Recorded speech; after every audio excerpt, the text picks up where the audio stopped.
semuanya, rekan-rekan orang muda sekalian. Kita bertemu pada malam hari ini karena keprihatinan kita dan kepedulian kita dengan bertambahnya tetangga umat rekan kita yang kena COVID dan bahkan ada yang meninggal, dan semoga seri edukasi tentang sharing diskusi dengan topik terkait COVID dapat bermanfaat bagi kita semua untuk di dalam menjalankan kehidupan kita sehari-hari. Dan pada narasumber kita dari Dr. Marcelinus Maharsidi dari lingkungan Monika dan Dr. Anangga dari lingkungan Hieronymus di wilayah Pondok Kopi 1. Acara ini terjadi karena kolaborasi dari wilayah Pondok Kopi 1 bidang persekutuan dan iCare Production yang selalu menyiarkan seri-seri untuk warga umat dan lain sebagainya, khususnya di masa pandemi ini. Kita buka untuk acara ini dari Pak Korwil Pondok Kopi, Pak Wahyu Diono. Baiklah, Bapak Ibu yang terkasih, mari kita satukan dengan doa acara atau event kita pada malam hari ini. Demi nama Bapa dan Putra dan Roh Kudus. Amin. Ya Allah Bapa yang bertata dalam kerajaan surga, sumber cinta kasih dan sumber kehidupan sejati, kembali kami ucap terima kasih dan syukur kepadamu atas kami rahmat dan berkat-Mu, peristimewa kasih-Mu yang telah menyatakan kepada kami di malam hari ini. Malam hari ini teristimewa kami boleh bertemu dalam satu event, yaitu meeting bersama beberapa pembicara dan juga iCare Production dan semuanya. Dapat kami mohon berkat-Mu pada malam hari ini supaya acara atau event ini boleh berjalan dengan baik dan lancar. Berkati pembicara, kemudian juga host dan juga operator dan kami semua yang hadir dan bertatap muka di event ini, supaya kami beroleh manfaat apa yang boleh kami dengar, apa yang boleh kami terima, baik untuk diri kami, untuk keluarga dan masyarakat kami, masyarakat sekitar kami pada umumnya. Terima kasih Tuhan, kami serahkan semuanya ini kepadamu, hanya dengan pengantara Kristus Tuhan dan Juru Selamat kami. Kemudian pada Bapa dan Putra dan Roh Kudus, seperti pada permulaan sekarang. Seperti pada permulaan sekarang selalu dan sepanjang segala abad. Amin. Terpujilah nama Yesus Maria dan Santo Yosef. Selama-lamanya. Demi nama Bapa dan Putra dan Roh Kudus. Amin. Terima kasih Pak Wahyu, dan lanjut dengan pesan dan kesan dari Pak Korwil. Ya, sedikit saja Bapak Ibu yang terkasih, pada malam hari ini kami mengucap terima kasih atas waktunya yang diberikan atau waktunya boleh bergabung dengan kami semuanya, dan atas bantuannya serta partisipasinya. Teristimewa juga Pak Bagio sebagai awal-awal dari pembicaraan via japri-japrian, kemudian di grup, kemudian terbentuklah event ini pada hari ini. Ya, masing-masing semua menghubungin Dr. Angga, Dr. Marcel, kemudian iCare, Production, kemudian Komsos, Santa Ana, dan semuanya lah terlibat semuanya. Sungguh merupakan kebanggaan tersendiri bagi kami sebagai warga wilayah Pondok Kopi Istimewa Korwil Pondok Kopi, merasa tersanjung, merasa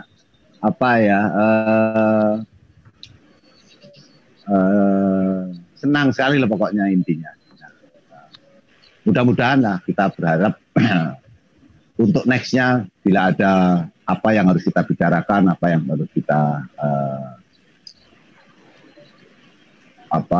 rapatkan atau apalah, mari kita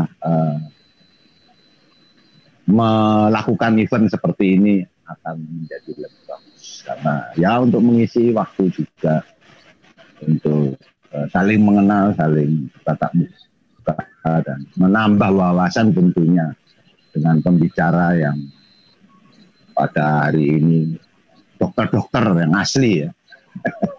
Bukan dokter seperti saya, dokter cinta atau Pak Joko.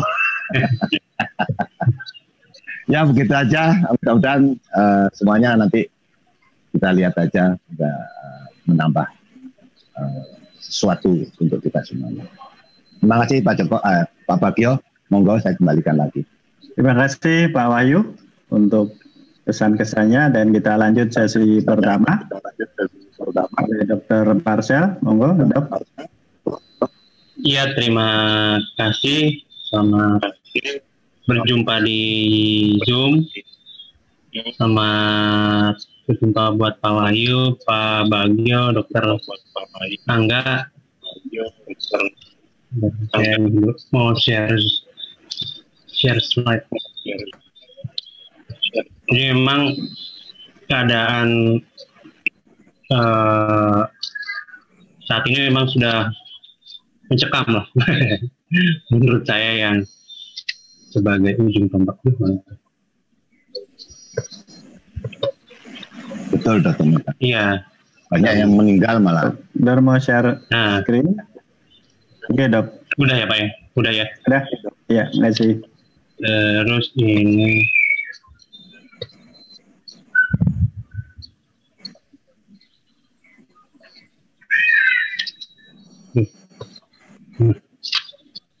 Oke, ini sebenarnya slide gabungan dari saya dan Pak Bagio.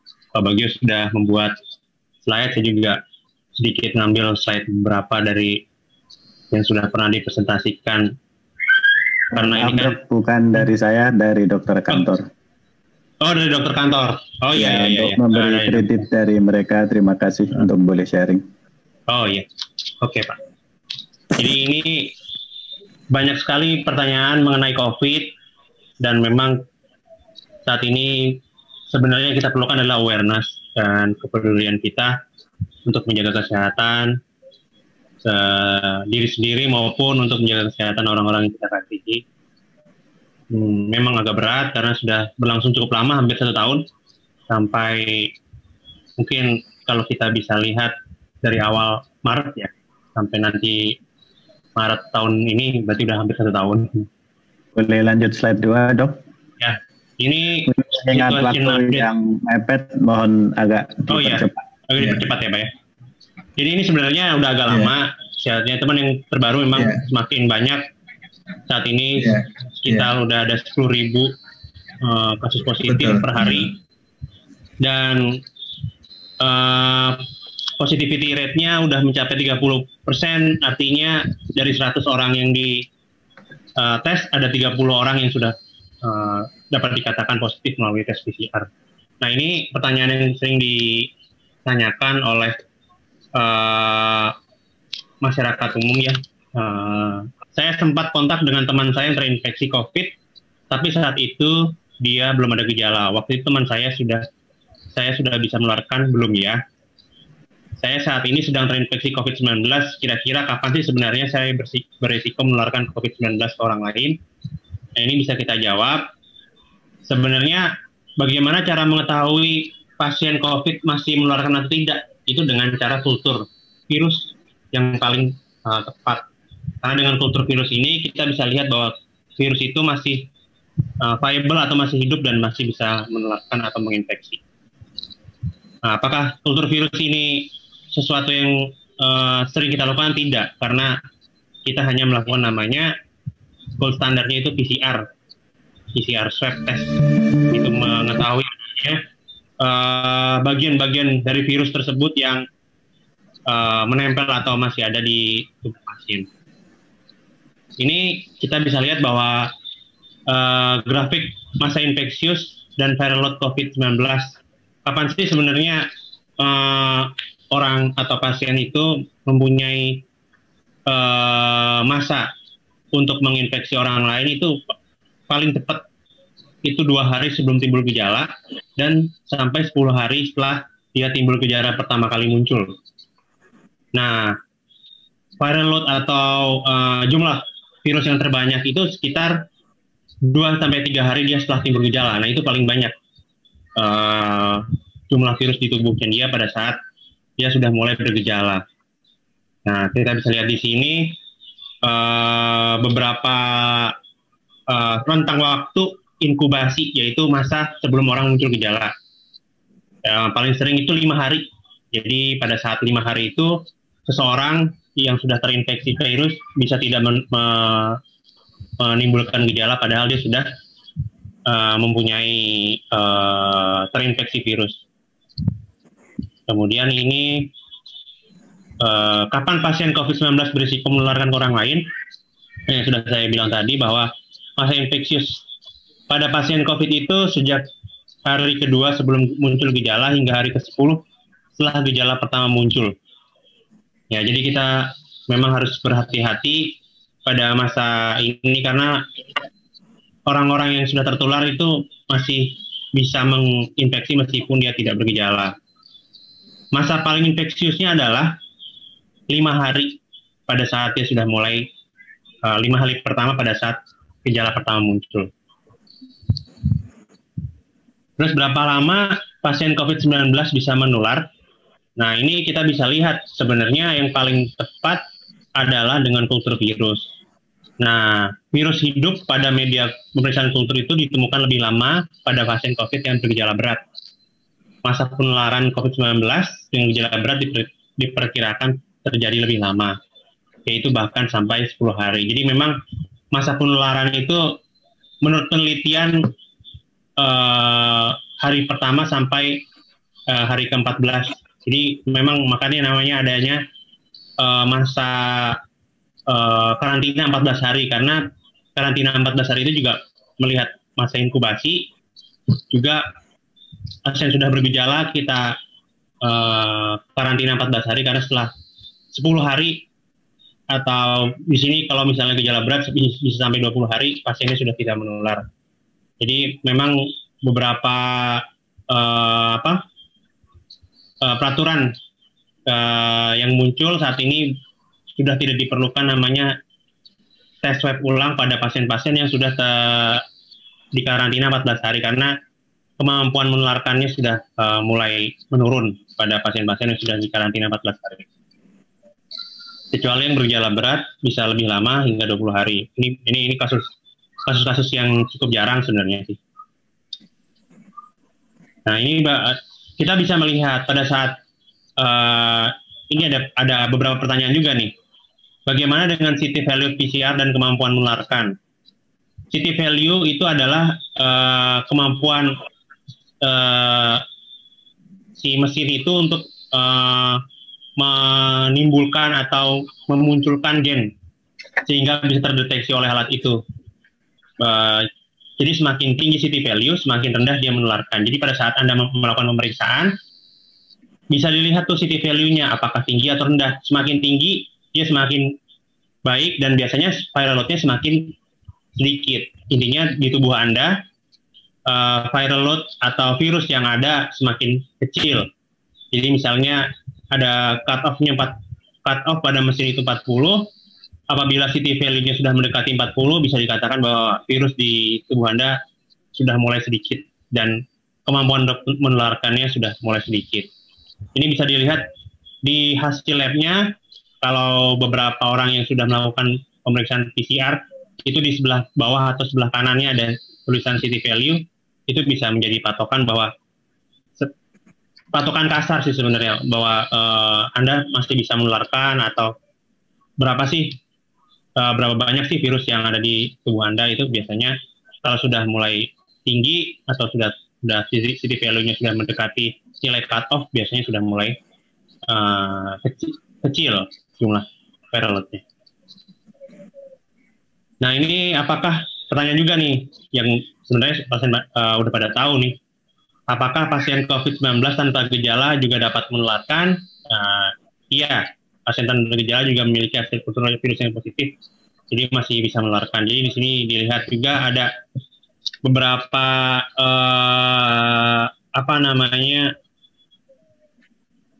diagram ya pada pasien-pasien yang mempunyai gejala yang tipikal, yang gejala yang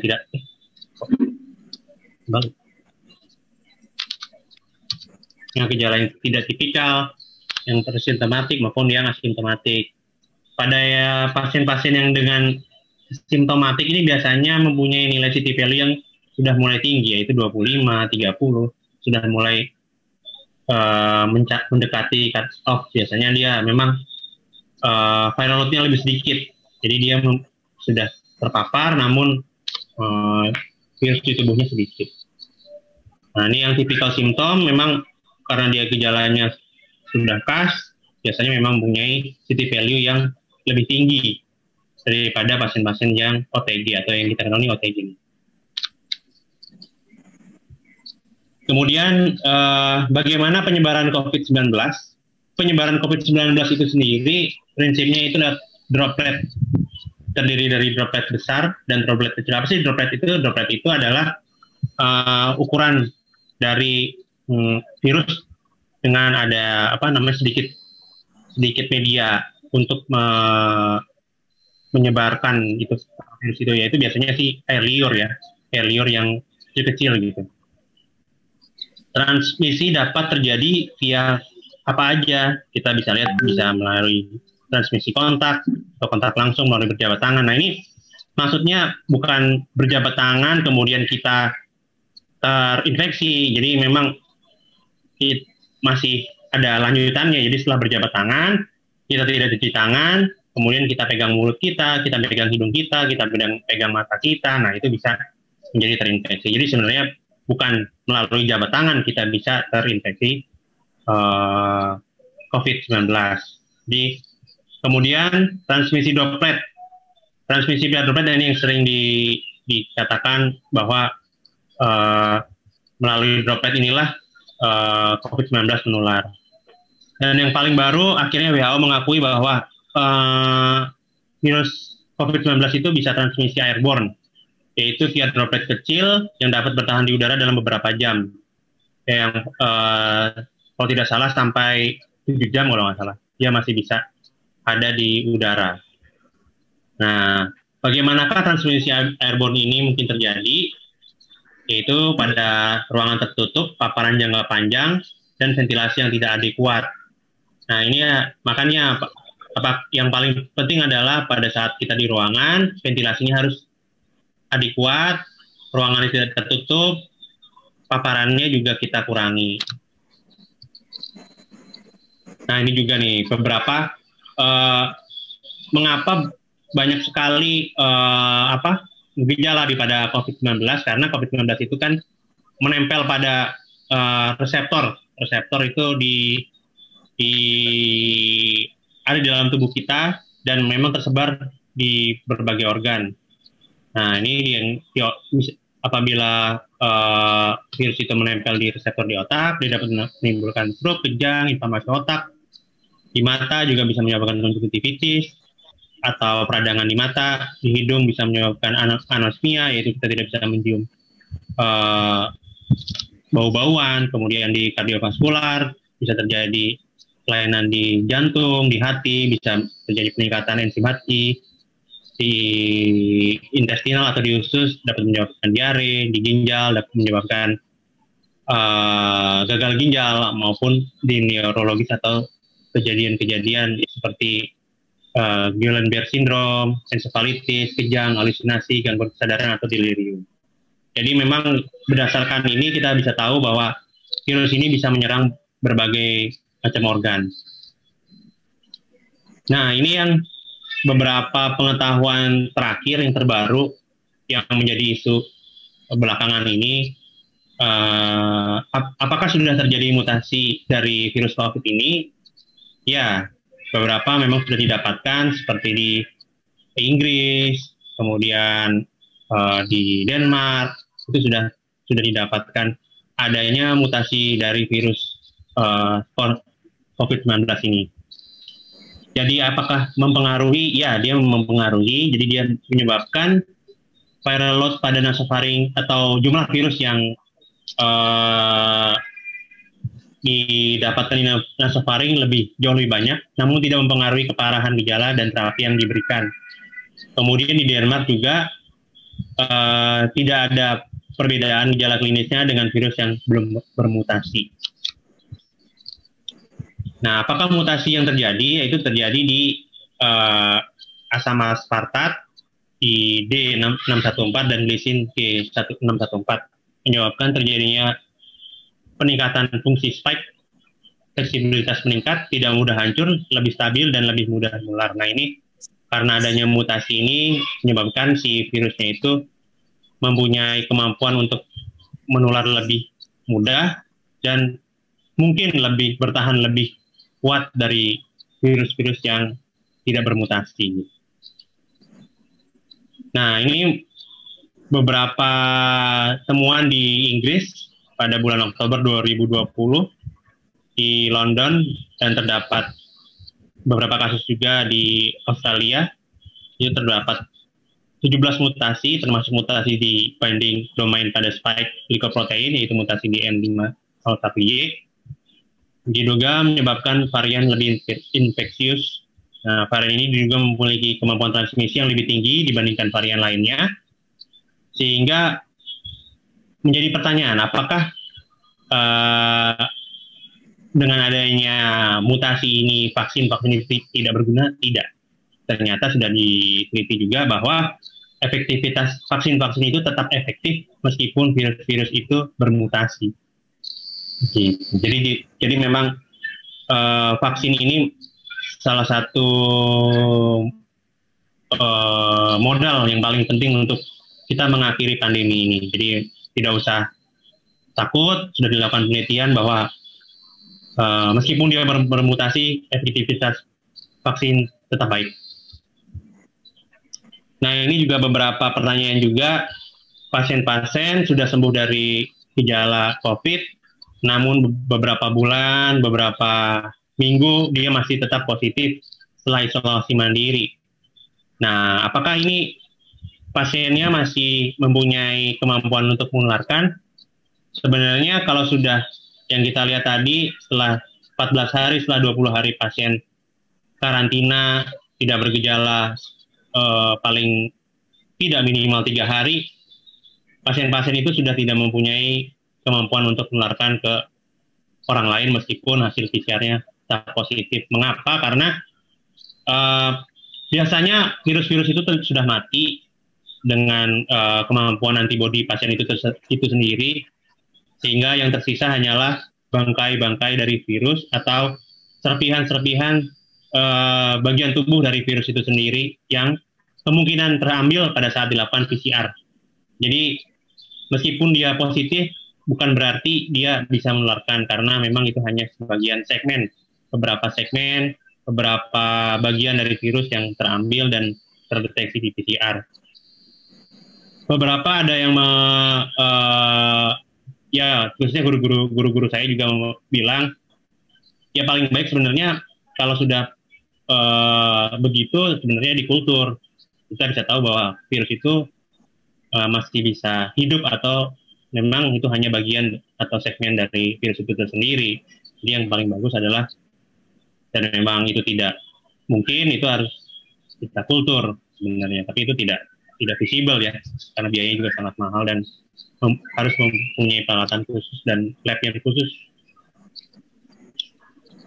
Ini yang sudah tadi katakan positif persisten setelah 3 minggu onset gejala pertama sampai 3 bulan kok masih. Nah, itu kemungkinan hanya bangkai-bangkai dari virus itu sendiri.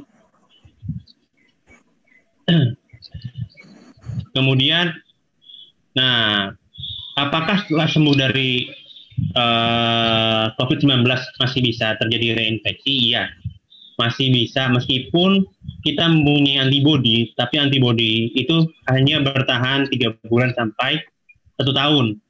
Jadi pada pasien-pasien yang pernah terinfeksi, apakah dia mempunyai antibodi? Iya, mereka mempunyai antibodi 3 bulan, paling cepat hilang, kemudian sampai 1 tahun kemudian dia masih mempunyai antibodi.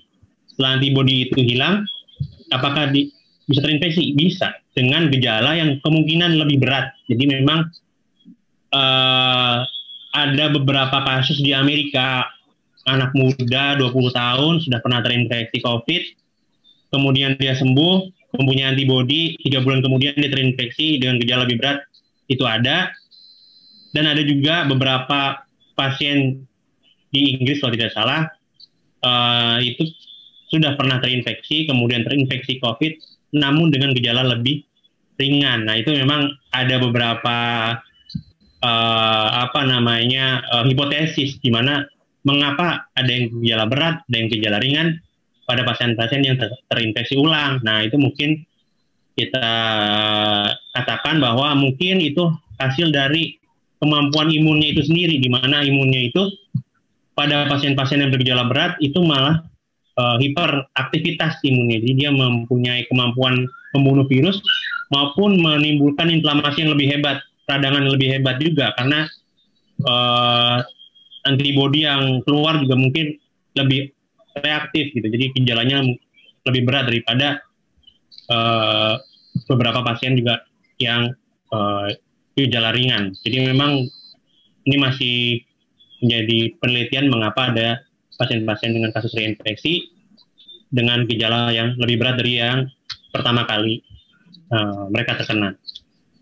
Jadi meskipun sudah sembuh tetap harus menjaga protokol kesehatan pada pasien-pasien yang sudah kita bilangnya survivor COVID ya, karena memang angka kematiannya yang juga cukup tinggi.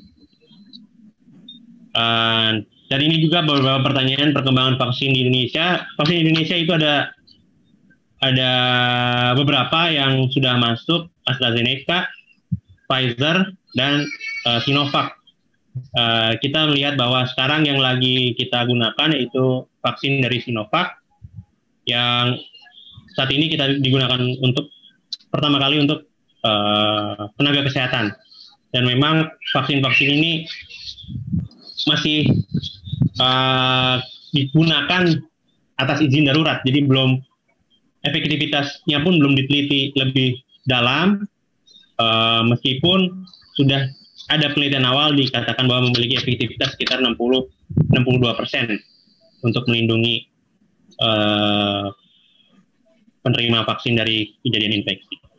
Nah, ini vaksin ini sudah masuk uji klinik fase 3. Nah, jadi apakah vaksin-vaksin ini aman? Vaksin-vaksin ini aman karena sudah masuk ke uji klinik fase 3, di mana uji klinik itu ada fase 1, fase 2, saat ini sudah fase 3. Nah, pada saat fase 1, fase 2 itu sudah dilihat bahwa vaksin ini aman, vaksin ini tidak mempunyai kejadian pasca imunisasi yang hebat atau lethal, baru dilanjutkan ke uji klinik fase 3. Nah, jadi apakah ini bisa dianggap aman? Aman, karena sudah masuk ke uji klinik fase 3, yaitu untuk populasi yang lebih luas. Jadi kita bisa menyimpulkan bahwa vaksin ini aman. Hasil uji klinis vaksin Sinovac dalam laporan sementara kemarin itu efektivitasnya sekitar 60-an%. Jadi memang meskipun beberapa masih kalah dari vaksin-vaksin buatan Pfizer maupun AstraZeneca, tapi ini sudah cukup untuk melindungi kita dari COVID-19. Nah, ini beberapa kelompok prioritas menerima vaksin COVID-19. Yang pertama itu tenaga medis, yang kedua itu aparatur pemerintah, kemudian masyarakat, peserta BPJS, kemudian tenaga pendidik, dan nanti yang paling terakhir itu lansia yang akan disuntikan pada bulan keempat atau bulan April sampai Mei rencananya. Nah, jadi kesimpulannya adalah pasien COVID itu mayoritas berisiko menularkan sejak hari -2 hingga hari ke-10 sejak gejala pertama muncul, dan meminimalisir membuat keputusan mandiri untuk mengurangi risiko pada diri Anda sendiri, keluarga, dan orang sekitar. Jadi kita tetap harus menjalankan protokol kesehatan. 3, memakai masker, menjaga jarak, pada menghindari kerumunan, sehingga kita terhindar dari infeksi virus COVID-19 ini. Baik, untuk slide hari ini saya cukupkan sampai di sini. Untuk waktu dan tempatnya saya kembalikan kepada Pak Bagus selaku moderator. Terima kasih Dr. Marcel apa yang disampaikan. Kita ada video sedikit rangkuman bagaimana COVID dapat masuk dari luar masuk ke tubuh kita. Hestu, boleh tolong di-share videonya.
Couldn't breathe.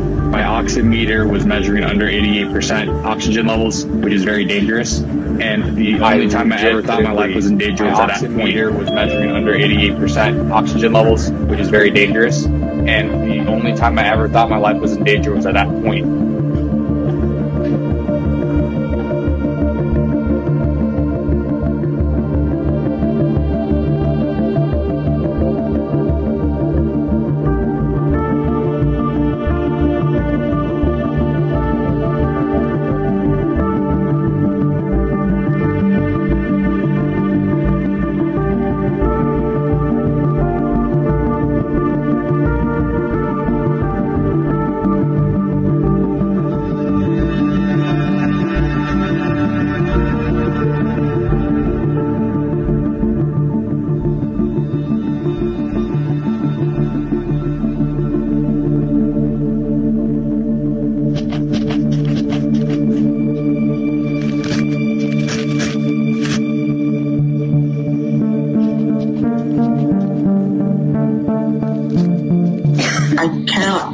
Walk for long simply because I will feel a little bit short of breath and I feel the need to sit down. I'll walk for long simply because I will feel a little bit short of breath and I feel the need to sit down. And that's something that has never happened to me before.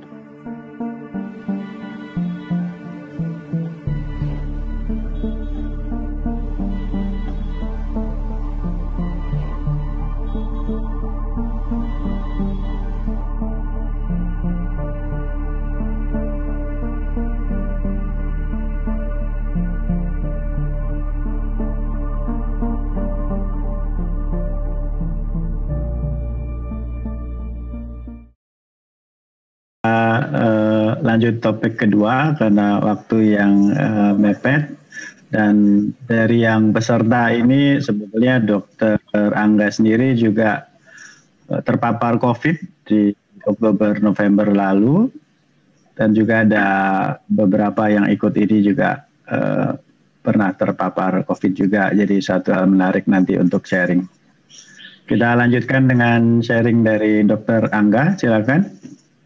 Baik Pak Bagia, terima kasih. Selamat malam Dr. Marcel, selamat malam Bapak Ibu semuanya. Suara saya terdengar? Ya. Halo? Ya, terdengar. Terdengar dengan jelas. Nah, Baik, saya share screen ya. Saya share screen sebentar. Ya, sudah kelihatan? Apakah terlihat? ya sudah. Terlihat ya. dengan Baik, saya mulai ya. Saya cepat aja. Jadi seperti yang Dr. Marcel tadi sampaikan bahwa penularannya kan bisa macam-macam. Utamanya memang betul dari droplet, terus ada airborne, terus juga ada juga bisa mengenai benda-benda sekitar lewat kontak gitu, mau jabat tangan, lewat dari benda-benda yang terpapar gitu. Pada slide pertama ini saya menampilkan ada banyak benda-benda yang bisa terpapar oleh virus ya. Jadi dari gelas kaca, dari masker, dari sendok plastik, kayu, sampai pelindung handphone juga bisa. Terus dari tombol lift juga bisa. Ini saya mau cerita, ada suatu laporan kasus menarik dari provinsi Heilongjiang di Cina. Jadi ceritanya begini. Ada pasien namanya pasien A0, ini dia baru pulang dari Amerika Serikat. Pulang sampai di Cina di provinsi Heilongjiang tanggal 19 Maret. Nah, habis itu dia pulang mampir ke apartemennya, dia tinggal sendiri di dalam apartemen gitu dan disarankan untuk isolasi mandiri. Kemudian ada tetangga apartemennya dia di lantai atasnya, pasien B11. Ini waktu saya ngomong pasien, dia belum jadi pasien ya. Ada pasien namanya B11. B11 ini dia tinggal di atasnya A0 dan dia dikunjungi sama ibunya dan juga sama pacar ibunya tanggal 26 Maret. Nah, B22 sama B23 ini nginep di tempatnya B11. Jadi mereka berempat ini nginep di tempatnya B11 semalaman, 3 harian. Dari tanggal 24 sampai tanggal 26. Terus habis itu, sampai tanggal 29. Nah, kemudian ada tetangga apartemen mereka namanya C11. Mereka ini mengadakan party, mengadakan pesta di dalam kamar apartemennya si C11.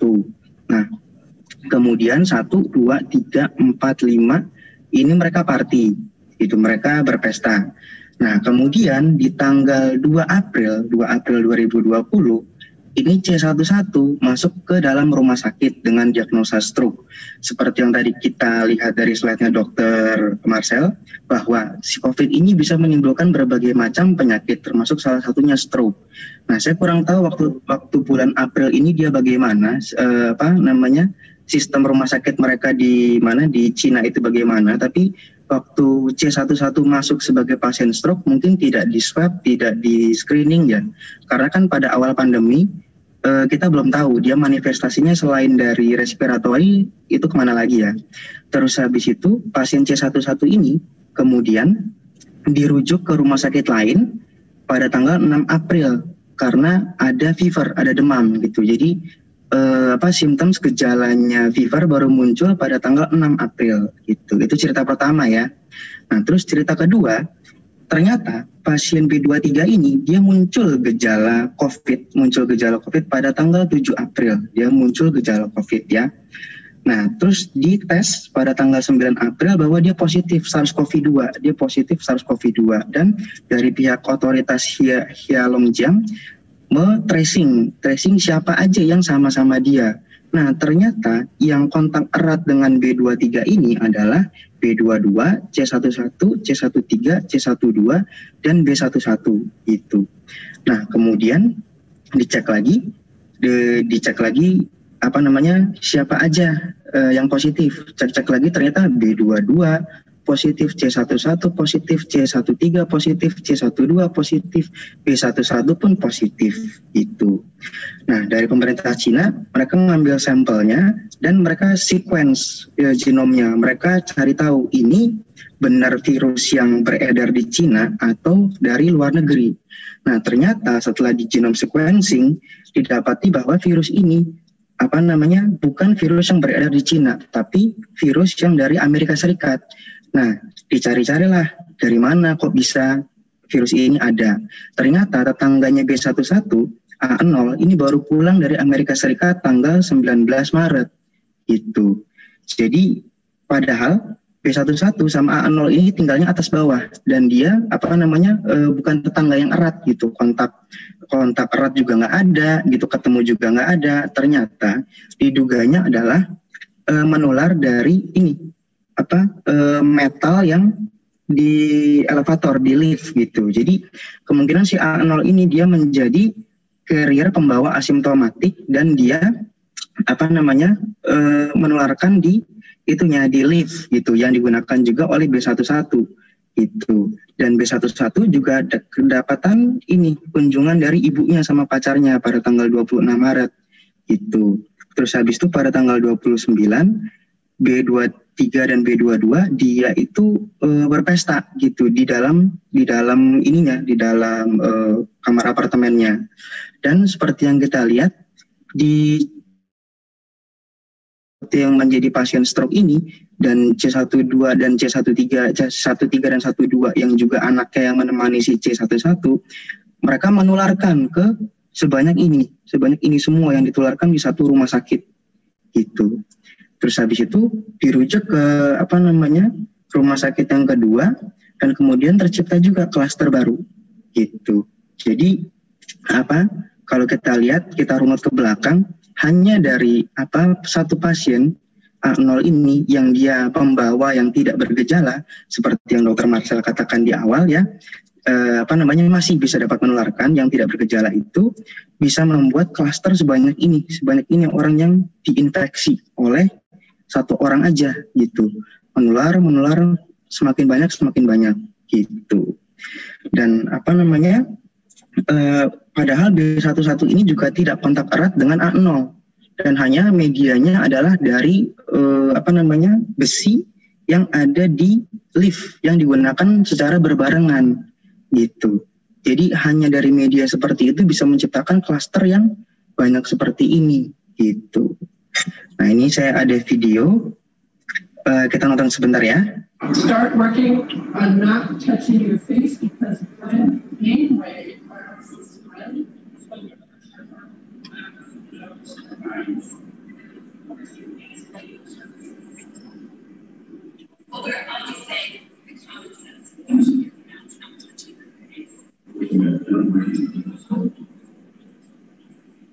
which they promise to prevent is wash your hands and not touch your face. Looks like there's a lot of folks that are trying to ask themselves, do I need a mask? I think it's just very working hard.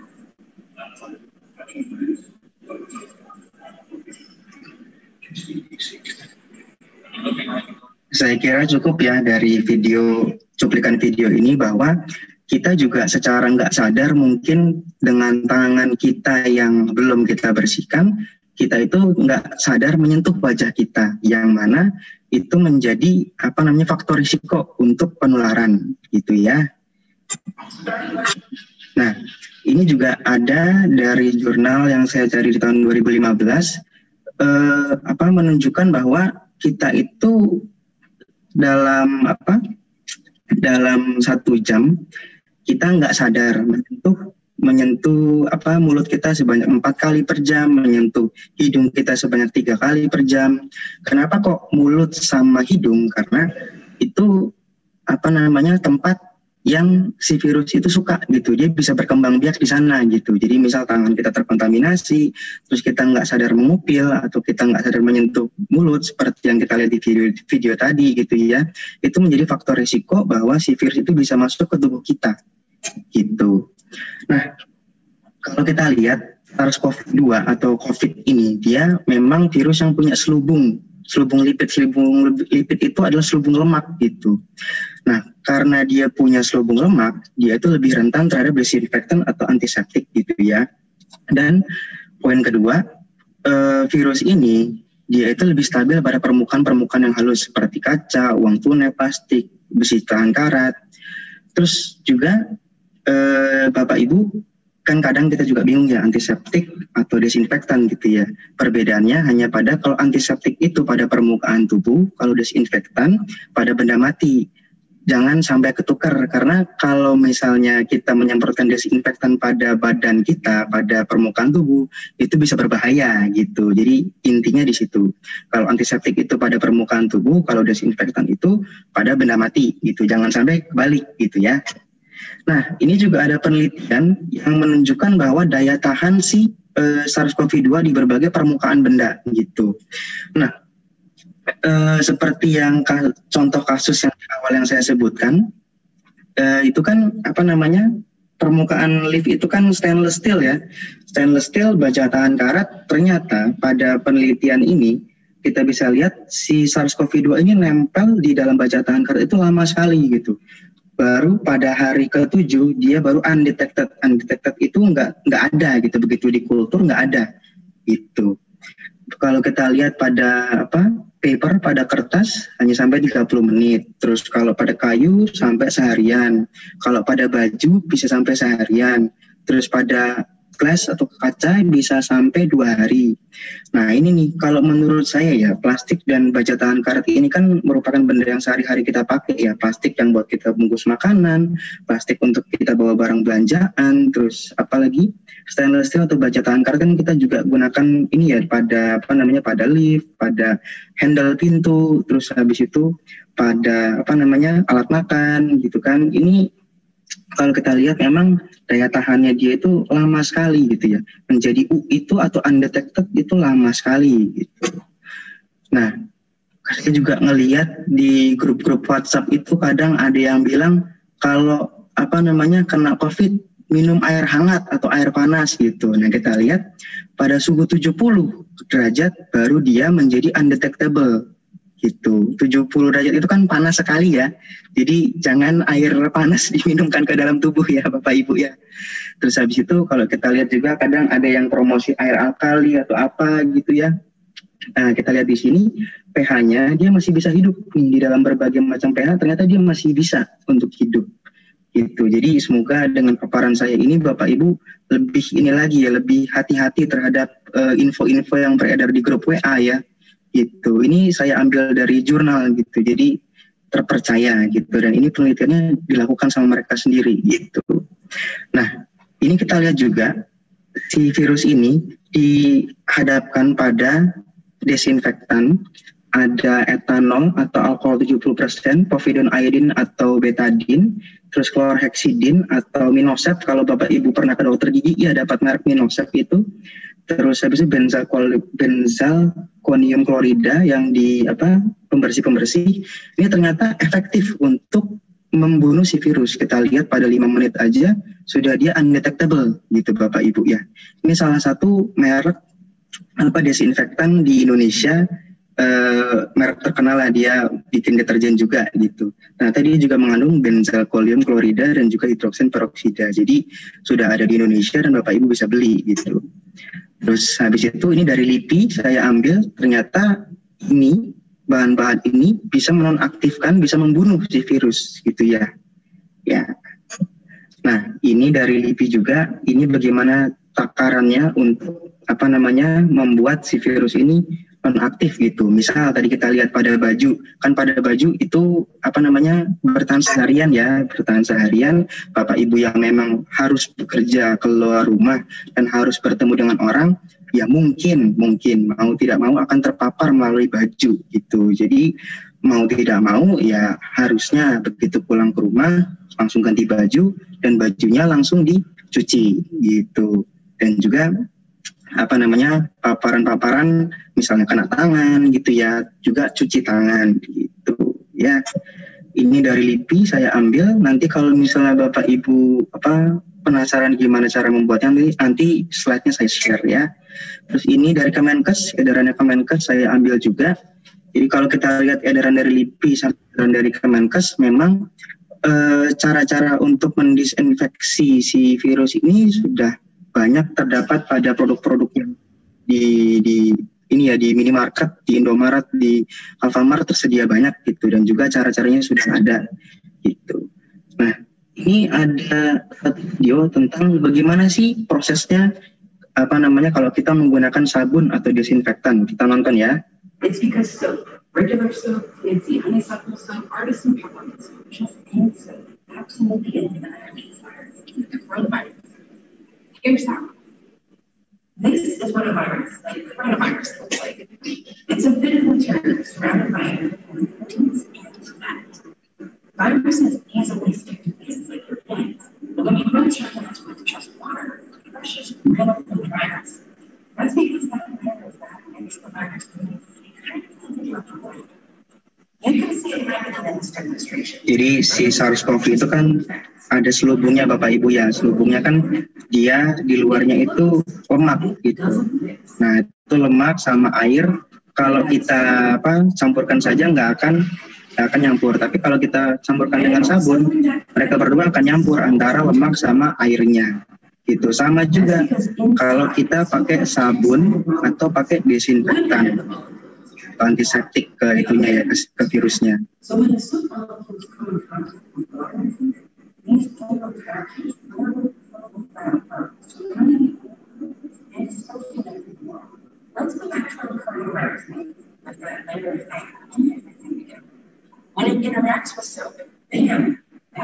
Nah, ini bagaimana caranya si sabun atau antiseptik atau desinfektan dia menghancurkan si virusnya.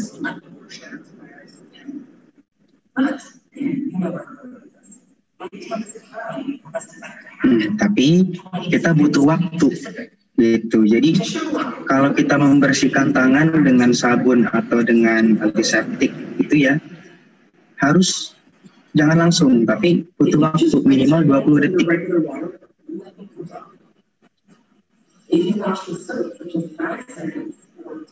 Kita lihat ya bedanya ya. Nah itu.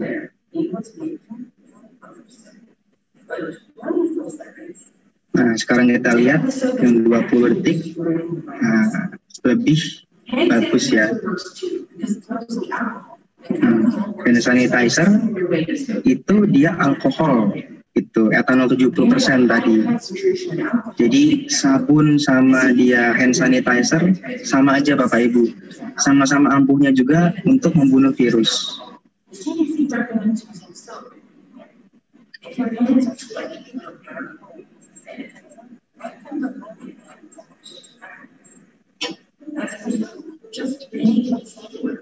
Kalau untuk sabun, semua sabun bisa Bapak Ibu. Jadi kalau ada yang antibakterial soap ya boleh-boleh aja, yang sabun biasa juga boleh. Tapi ingat minimal 20 detik ya.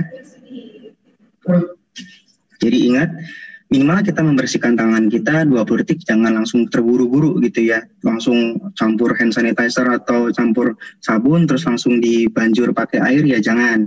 Jadi minimal 20 detik gitu ya. Tadi kita udah lihat antiseptik bagus, terus desinfektan juga bisa membunuh dan juga sabun juga bisa Bapak Ibu. Ya.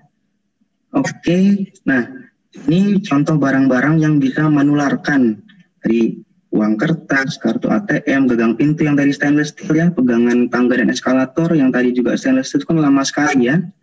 Nah, HP, tombol lift. Di kesimpulannya bahwa memang si virus ini bisa ditularkan tadi lewat airborne, lewat droplet, dan juga lewat kontak gitu. Dan kalau kita lihat lagi, memang dia paling lama pada stainless steel sama pada plastik. Dan di dalam slide pertama tadi yang contoh kasus dari provinsi di Cina itu hanya dari satu orang dia bisa menularkan ke orang lain, dan bahkan itu nggak pakai kontak langsung gitu, nggak pakai dia bertemu gitu, hanya lewat media perantaranya tombol lift aja gitu. Dan kita juga nggak sadar ya, kita tuh menyentuh wajah kita dengan tangan kita yang mungkin terkontaminasi atau belum kita bersihkan gitu. Jadi kembali lagi ke himbauan pemerintah bahwa 3M itu penting, yaitu mencuci tangan, memakai masker, dan menjauhi kerumunan gitu. Dan Bapak Ibu mau pakai hand sanitizer apapun ya boleh, tapi yang paling penting tadi mengandung alkohol gitu. Dan juga mau pakai sabun untuk membersihkan tangan juga boleh, tapi minimal 20 detik gitu ya. Jadi mau pakai sabun, mau pakai hand sanitizer juga boleh minimal 20 detik. Terus habis itu tetap patuh dengan protokol ya Bapak Ibu ya, 3M. Memang virus ini ada di sekitar kita dan hanya dari satu orang aja bisa menyebarkan sampai membuat klaster yang banyak gitu, sampai 20 orang lebih gitu. Jadi harap waspada, harap hati-hati, nggak usah takut tapi waspada, dan juga jalankan 3M ya Bapak Ibu. Itu saja yang bisa saya sampaikan, semoga bermanfaat. Kalau ada pertanyaan, monggo silahkan. Terima kasih Dokter Angga untuk paparannya. Dokter Angga ini lokasi di Kalimantan Timur sekarang, nyambung dengan Zoom, dan 8 beliau ada tugas malam, jadi mungkin nanti silakan kalau mau izin duluan Dokter Angga. Dokter Marcel, kita bisa lanjut tanya jawab ya Dok? Iya, boleh, iya Pak.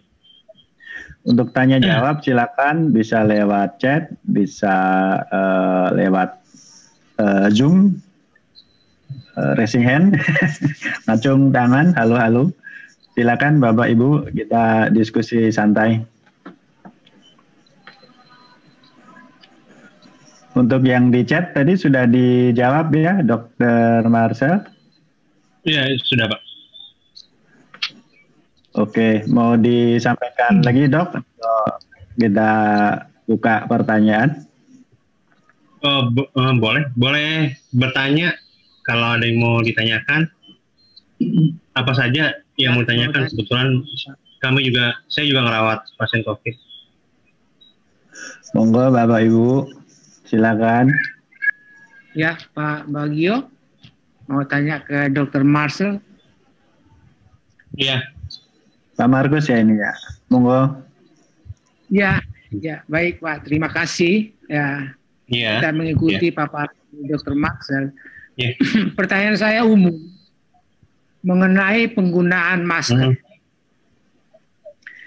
Ada beberapa tipe masker, tapi kita sebagai awam ya yang biasa-biasa aja.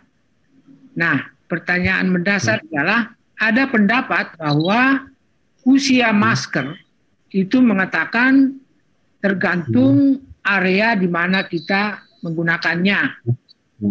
Jadi kalau dihitung dengan satuan waktu, ada yang mengatakan bahwa maksimum usia penggunaan masker 4 jam atau 5 jam. Setelah itu diganti. Nah, kita sebagai awam kan ragu nih. Kelihatannya masih bagus dan bersih, karena kita pelihara memang harus bersih. Tapi kalau dikatakan 4 jam harus berganti, apa parameternya Dok yang mengatakan bahwa kalau itu betul ya, usia masker itu 4 atau 5 jam? Terima kasih.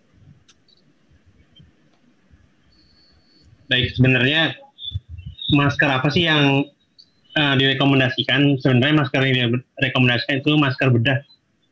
Masker bedah atau masker yang biasa dipakai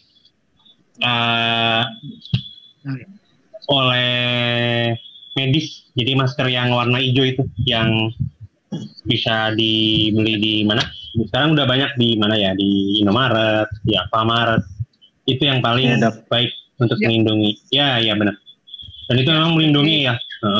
Kalau masker kain sekarang saat ini udah nggak direkomendasikan, dan memang sudah banyak yang menilai itu kurang efektif untuk melindungi kita juga, untuk melindungi orang lain juga kurang efektif karena pori-porinya sudah terlalu besar gitu untuk menyaring virus ini, karena paling tidak harus 0,03%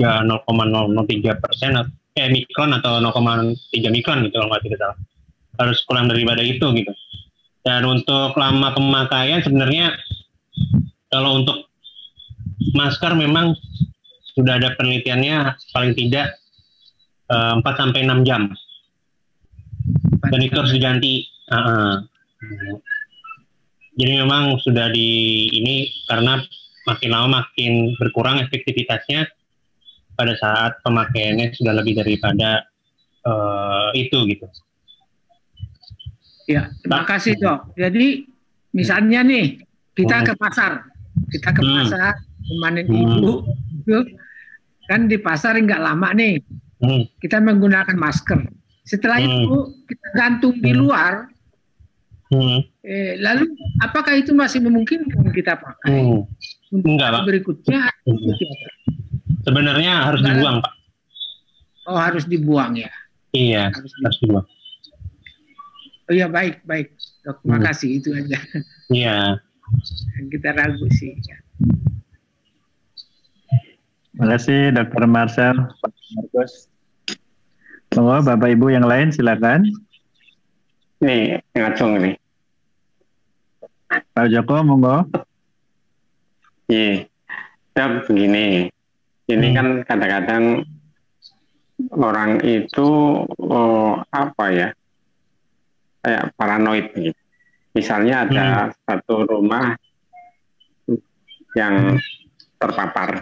Ini orang itu lewat gangnya saja nggak berani. Oh jangan, nanti kan terpapar ini. Jadi sebetulnya itu misalnya orang isoman, pintunya ditutup, apakah mungkin kita lewat di depan rumah itu terus terpapar? Terima kasih, Dok. Ya, sebenarnya kan memang infeksi dari virus COVID ini kan tergantung dari lama paparan dan jumlah virus yang ada terhirup oleh pasien. Kalau tidak salah berapa sih? 20.000 berapa gitu. Pokoknya ada jumlah minimalnya untuk menimbulkan infeksi pada pasien COVID ini. Dan paparannya paling tidak 15 menit. Ada pasien-pasien yang positif, yang pertama yang negatif, kemudian terpapar itu biasanya dia mempunyai kontak terhadap virus itu 15 menit, atau orang yang mempunyai terpapar virus itu 15 menit. Orang itu lewat gangnya saja, gangnya atau di itunya sepertinya sih enggak sih, Pak. Dan memang pengalaman saya juga selama hampir setahun ini menangani pasien dengan menggunakan, ya maksudnya sampai sekarang saya memang tidak, syukur alhamdulillah tidak tertular, karena saya juga kan berhadapan langsung face to face sekitar 1 meter atau 50 cm, 30 cm dengan pasien COVID. Dan selama kita menjalankan protokol, menjaga kesehatan, memakai masker, dan saya lihat perawat pun, kalau kami dokter biasanya diberikan N95 dan masker yang paling efektif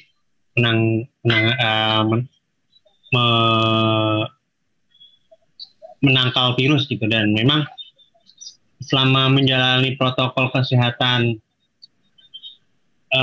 hampir setahun ini, kayaknya memang yang paling penting itu memakai masker.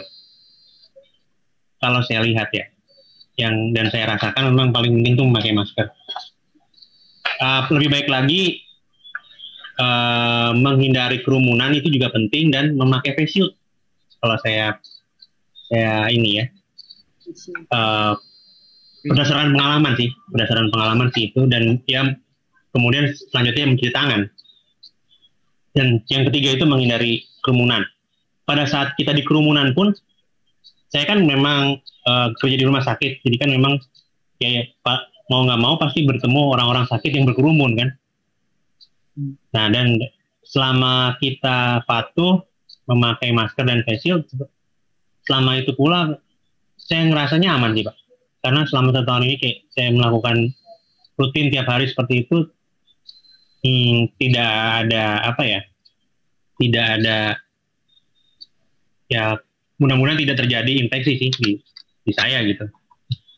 Dan kebetulan kan kami itu penyakit dalam ya khususnya, dan penyakit paru itu memang ujung tombak penanganan COVID yang benar-benar face to face sama pasien COVID itu yang masuk pakai baju itu penyakit dalam dan penyakit paru yang face to face. Iya, jadi dokter yang Anda lihat itu dokter itu biasanya penyakit dalam dan penyakit paru. Dan memang ya kami yang jadi ujung tombak. Jadi selama ini sih kayaknya yang paling penting pakai masker, face shield, cuci tangan. Itu sih Pak. Kalau untuk penularan yang dari rumah di luar itu kayaknya sih enggak Pak. Terima kasih. Iya. Ya. Thank you Dok, thank you Pak Joko. Bapak Ibu, monggo. Atau yang Halo. Ya, Pak mau bertanya Pak Bagio. Silakan. Silakan Pak. Ya. Ya, lanjut Pak Wahyu. Ya, Dokter, beberapa pertanyaan beberapa pertanyaan. Yang pertama itu tadi sempat disinggung masalah orang yang sudah terkonfirmasi COVID, kemudian isolasi mandiri, kemudian masih ada dites positif. Dan itu memang terjadi di lingkungan kita. Ada salah satu ibu. Pertanyaannya adalah, apakah tes swab itu tadi mendeteksi virus yang sudah ada mati atau sudah jadi bangkai itu? Iya.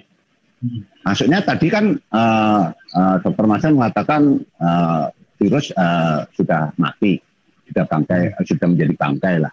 Tapi kemudian itu setelah swab memang hasilnya positif gitu. Yang jadi pertanyaannya berarti terdeteksi dong bangkai itu, maksudnya ada di situ. Yang pertama itu aja. Yang keduanya seharusnya dengan demikian tidak menularkan. Kemudian yang pertanyaan kedua masalah vaksin itu katanya vaksin itu nanti akan diberikan 2 kali, betul apa tidak? Nah, terus yang ketiga sedikit aja menyambung pertanyaan Pak Markus tadi masalah masker. Itu beberapa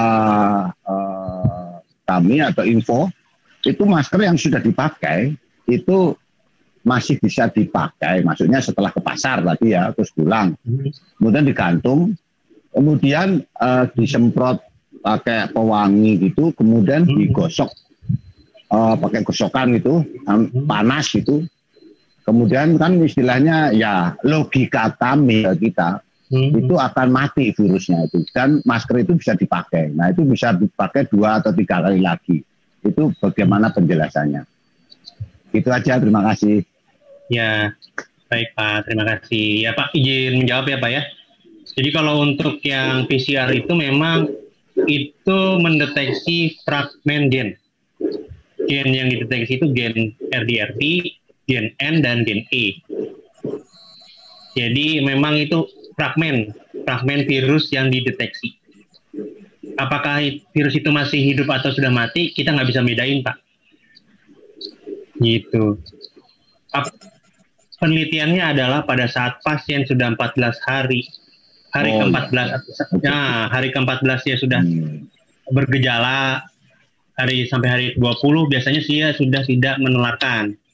Penelitiannya seperti itu. Pada saat hari ke-20 paling aman hari ke-20 dia sudah memiliki antibodi yang kemungkinan besar sudah mematikan si virus ini gitu. Jadi meskipun terdeteksi, kemungkinan besar itu hanya fragmen dari si virus itu, karena memang swab PCR itu mendeteksi fragmen. Saya pamit pulang. Nah, kemudian kalau untuk hidup atau matinya pasien itu bisa kita lihat pakai kultur. Jadi memang kalau kultur tidak mungkin dilakukan. Kemudian pertanyaan kedua untuk vaksin apakah dilakukan 2 kali? Memang vaksin yang Sinovac saat ini dilakukan 2 kali, Pak. Jadi pertama divaksin, kemudian 2 minggu kemudian atau 1 minggu kemudian nanti divaksin lagi. Memang 2 kali vaksin. Kemudian untuk masker apakah bisa digunakan kembali? Sebenarnya bukan masalah setelah dipakai, dicuci itu virusnya mati, bukan Pak. Masalah efektivitas masker itu untuk melindungi kita dari virus. Jadi si pori-porinya itu biasanya sudah tidak bagus, Pak. Setelah beberapa jam dipakai, setelah beberapa hari dipakai, pori-pori si masker itu sudah, lubang-lubangnya itu sudah semakin jelek untuk menangkal partikel-partikel halus gitu loh, Pak. Sebenarnya itu sih masalahnya. Bukan masalah kontaminasi dari virus di maskernya udah bersih atau gimana, bukan sih sebenarnya. Sebenarnya masalah di efektivitas masker itu menangkal partikel kecil yang masuk ke dalam saluran nafas kita sebenarnya. Gitu, Pak. Pak Wahyu, ada lagi? Oke, terima kasih. Betul. Iya, Pak. Ya, Dok. Terima kasih, Marcel. Ya. Ini ada pertanyaan dari Bu Priana. Bila saat divaksin ternyata positif, apakah akan menjadi lebih parah sakitnya? Dan juga apakah saat akan divaksin harus dites terlebih dahulu untuk memastikan dalam keadaan negatif? Enggak. Kalau untuk vaksin apakah dites lebih dahulu? Tidak. Jadi memang saat ini yang akan divaksin pun tidak ada tes untuk dilakukan pemeriksaan PCR ataupun apa, enggak. Pada saat mau dites pasien tersebut sehat, pada saat mau divaksin pasien tersebut sehat, tidak mempunyai komorbid yang kontraindikasi terhadap vaksin, langsung bisa divaksin. Jadi memang tidak ada PCR tes dulu sebelumnya, tidak ada. Dan bila saat divaksin ternyata positif, nggak bakal bisa divaksin, Bu. Tidak akan divaksin. Jadi pasien-pasien yang sudah terdeteksi positif tidak akan divaksin. Dan apakah ternyata positif akan menjadi lebih parah sakitnya? Nah, ini masih belum tahu nih, Pak. Bu. Dan memang kita nggak nyampe sana ininya. Jadi nggak kita PCR dulu. Kalau negatif baru divaksin, nggak. Jadi memang langsung pasiennya sehat, nggak ada gejala, tidak ada komorbid, baik penyakit bawaan tidak ada, bisa langsung divaksin. Jadi tidak ada pretest dulu, harus dites dulu, di swab dulu, nggak ada sih, Bu. Jadi memang sampai saat ini seperti itu. Protapnya belum ada perkembangan lebih lanjut sih. Kalau untuk bila saat divaksin ternyata positif, nah ini belum ada ininya, belum ada penelitiannya, belum ada protap yang lain. Dan memang kita hanya melihat klinisnya baik, tidak punya kontraindikasi, fisiknya baik, pemeriksaan fisik baik, bisa langsung di vaksin. Oke, makasih, Dok. Kalau Bapak Ibu, kalau ada yang mau sharing, memberi masukan atau pertanyaan lainnya, silakan. Dan tadi Dokter Angga mohon izin karena lanjut tugas malam ini. Ya, satu lagi Pak Bagio. Coba Agus Daresman. Dari Pak Agus, ya. Ini ada Pak Agus, ada Pak Denny dan Bu Novita ya. Pak Agus dulu, monggo. Baik, terima kasih. Selamat malam, berkah dalam. Dr. Marcel, saya dari Melati Sleman, Jogja. Oh iya, masih saudara dengan Dr. Marcel. Yang ingin saya tanyakan yaitu kalau kita misalnya baru berpergian dari Bandung misalnya ya, pulang ke Jogja kembali, kemudian keluarga kami tersebut harus tes antigen, sebaiknya hari keberapa, Dokter, untuk supaya kelihatan, oh ini kena virus, oh ini tidak, begitu. Hari keberapa dari mana nih, Pak? Dari keberapa dari pulang ke Jogja lagi, kan dari bepergian hajatan di Bandung kemarin. Hajatan di Bandung, kemudian pulang ke Jogja. Terus hari keberapa sebaiknya tes antigen supaya jelas, oh ini kena, oh ini tidak, begitu. Sebenarnya tes antigen itu ya untuk Jogja lagi, rumah ada cucu supaya kita aman semua, begitu. Oh iya. Demikian, sebenarnya kan oke, Pak. Kalau memang misalnya dari bepergian dari Bandung gitu, terus pulang pada hari pertama, paling tidak hari ketiga setelah di rumah, Pak. Ketiga, keempat, kelima setelah di rumah bisa langsung di tes antigen.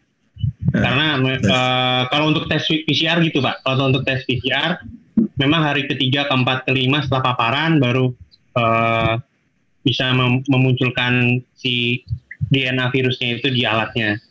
Kalau tes antigen dia rapid, mungkin mirip lah dengan PCR, ya bisa juga Pak. Bisa digunakan hari ketiga, keempat, kelima setelah pulang, bisa langsung dites swab antigen. Baik, terima kasih dokter. Prof. Siap. Ya. Terima dok.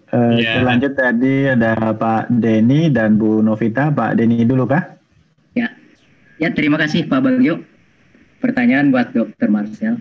Dok, saat ini orang yang sudah terpapar, kemudian sudah sembuh lagi, itu tidak dapat vaksin.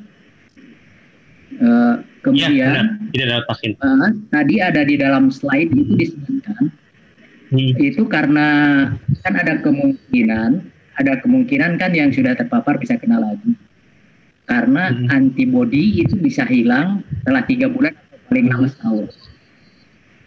Nah, setelah setahun itu apakah kita bisa divaksin atau bagaimana dok? Itu saja.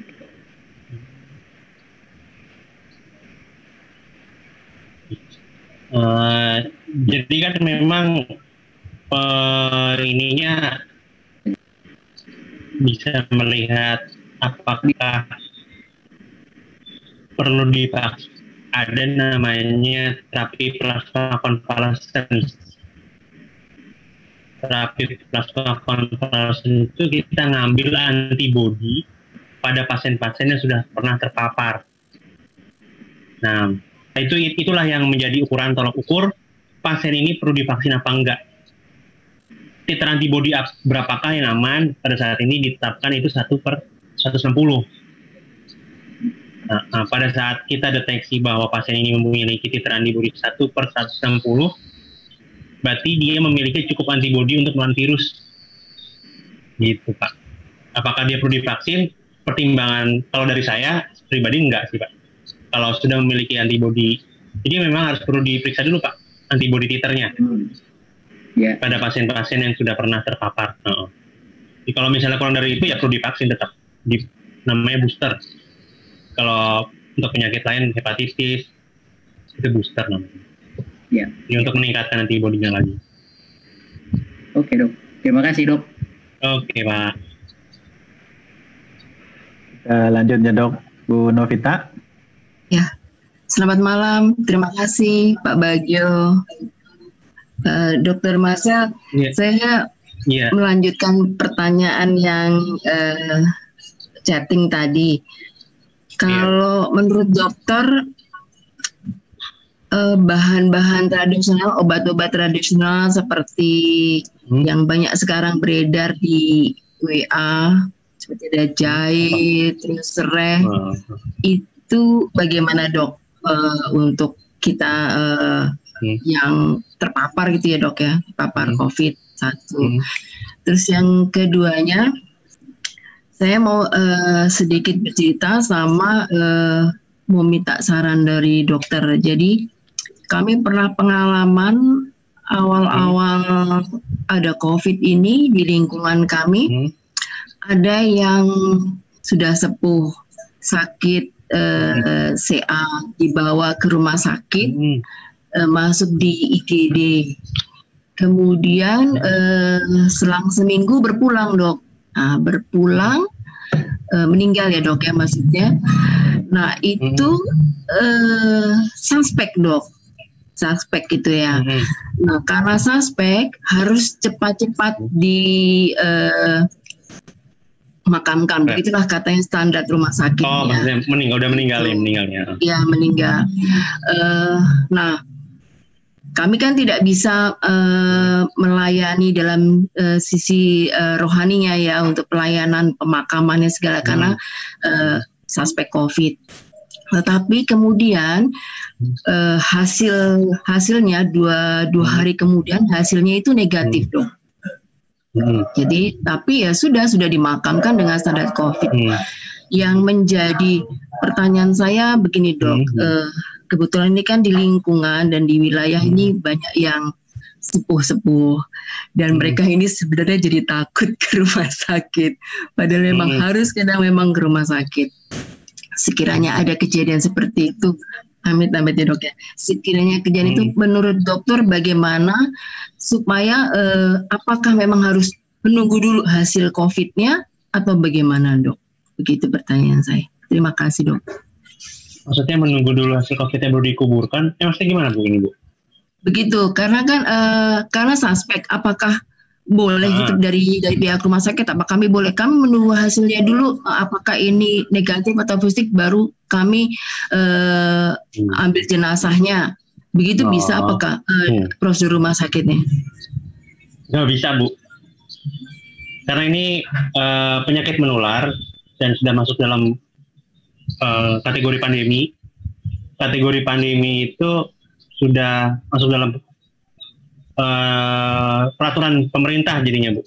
Jadi harus, karena penyakit yang sangat menular dan berbahaya, jadi sudah ditetapkan peraturan bahwa kalau sudah dikatakan suspek, probable, ataupun COVID confirm, itu sudah harus langsung dilakukan protokol COVID, yaitu dibungkus plastik jenazahnya, kemudian di tempat pemakamannya, petinya juga dibungkus plastik dan harus langsung dimakamkan, karena kemungkinan menularkannya atau mungkin menularkan itu cukup besar gitu. Jadi untuk menghindari hal seperti itu maka dibuatlah peraturan seperti itu gitu. Jadi tidak mungkin ditunggu dulu, ditaruh dulu gitu, nggak mungkin Bu, karena resiko lebih besar daripada yang kalau dia langsung dimakamkan.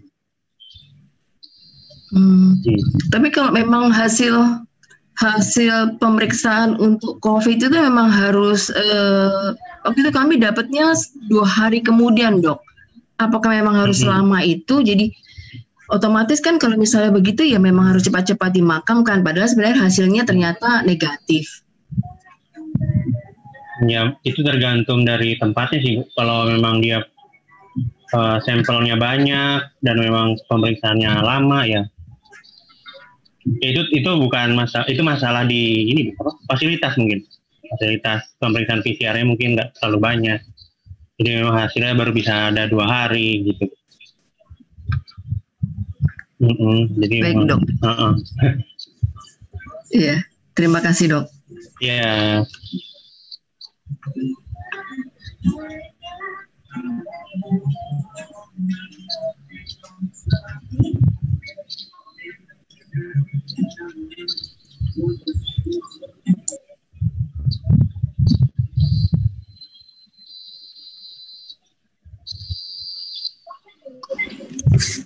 Pak Bagio mic-nya masih ya. Oh iya, maaf, terima kasih Pak Gentur. Ya, kalau masih ada pertanyaan, komentar, sharing, silakan. Pak Dokter. Iya. Selamat malam. Pak. Malam ya Pak. Saya mau tanya nih, kebetulan ya. Kebetulan kakaknya Om Sus itu meninggal seminggu yang lalu. Iya. Nah, kasusnya sebetulnya beliau itu malam-malam hanya masuk angin saja. Kemudian anaknya langsung ditaruh ke rumah sakit Gatot Subroto. Nah, kemudian beliau ini tidak mau sebetulnya, tidak mau dimasukkan ke rumah sakit. Dia menangis terus di rumah sakit itu karena dimasukkan ke dalam isolasi. Terus ada hanya 3 hari itu, apakah beliau itu stres atau apa, beliau meninggal di rumah sakit hanya 3 hari. Padahal beliau ya dalam perjalanan hidupnya beliau memang tidak banyak penyakit yang ada di tubuhnya ya, gitu. Itu bagaimana itu, Pak Dokter? Apakah beliau itu kena di rumah sakit atau memang karena ada penyakit yang lain sehingga beliau meninggal dunia? Beliau adalah umurnya 83 tahun, Pak Positif, berarti itu. Pada waktu itu masuk ke rumah sakit itu diperiksa katanya positif. Oh iya. Rumah sakit. Ya. Ya baik. Kalau untuk pasien lansia memang sudah masuk dalam kategori komorbid. Lansia itu sudah mempunyai imun yang tidak baik. Jadi sudah masuk ke dalam immunosenescence. Jadi imun yang sudah mulai menua. Imun yang sudah mulai menua itu sudah tidak reaktif lagi. Bisa ditunjukkan dengan limfosit T atau limfosit yang dihasilkan oleh kelenjar timus itu sudah mulai hilang atau sudah mulai sedikit. Jadi padahal itu salah satu antibodi atau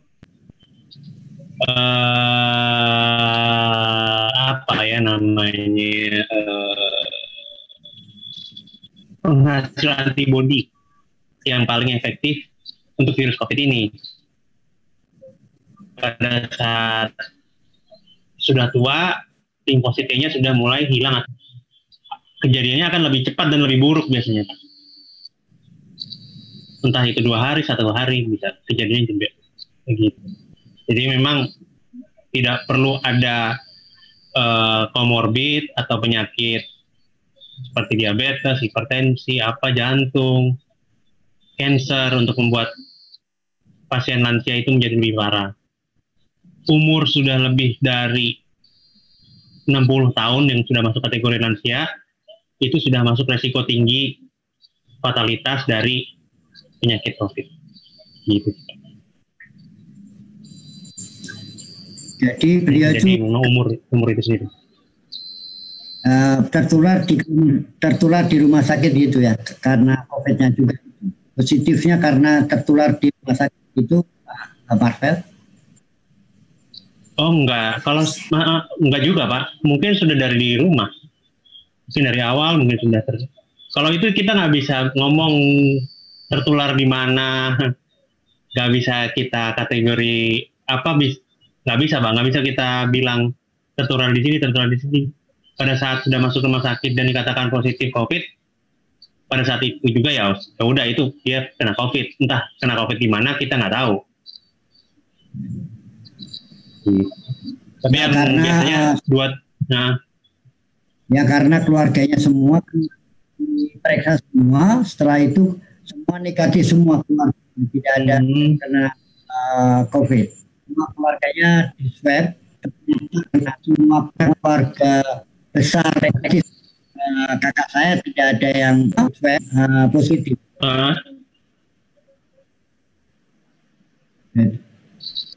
Yang positif, jadi negatif. Kakak saya tidak ada negatif semua, diperiksa semua keluarga. Kakak saya itu semua diperiksa lah. Ada 7 keluarga diperiksa negatif.